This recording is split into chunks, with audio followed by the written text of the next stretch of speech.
যে আমাদের যদি ভুল হয়ে থাকে, আমাদের তথ্যগত যদি কোনো পেতে পারেন, আপনারা প্রতিবাদ সংশ্লিষ্ট পত্রিকায় বলেন।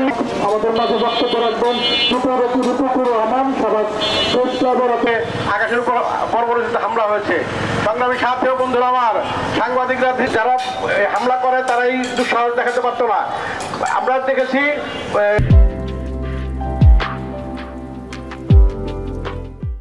যারা রাঘব পোয়াল, তাদেরকে আইনের আওতায় এনে সর্বোচ্চ শাস্তি নিশ্চিত করতে হবে, অন্যথায় আমরা এবং নিন্দা জানাই।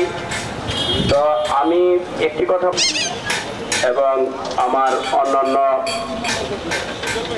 কলিগদের মধ্যে যাতে কোনো দ্বিধা দ্বন্দ্ব না থাকে, আমরা যাতে একত্রিতভাবে এই অন্যায়ের প্রতিবাদে আমরা বলিষ্ঠ ভূমিকা রাখবো। আমরা সাংবাদিকরা এরপর আমাদের সামনে নাগরিক টিভি সাভারের প্রতিনিধি সভাতে যিনি মাঠে ঘাটে সবসময় কাজ করে থাকেন, জনাব উমর ফারুকের উপর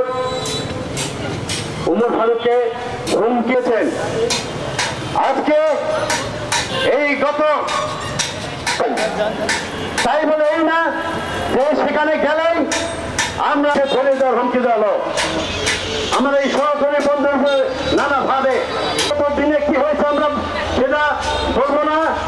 আজকে থেকে প্রেস ক্লাবের সকল সাংবাদিক, শুধু সাভার প্রেস ক্লাব নয়, সাভারের সকলে ঐক্যবদ্ধভাবে সেটা মোকাবেলা করবো। আমরা প্রয়োজনে হয়, মিথ্যা মামলা হয়, আমরা সকলে ঐক্যবদ্ধভাবে শেষ করছি।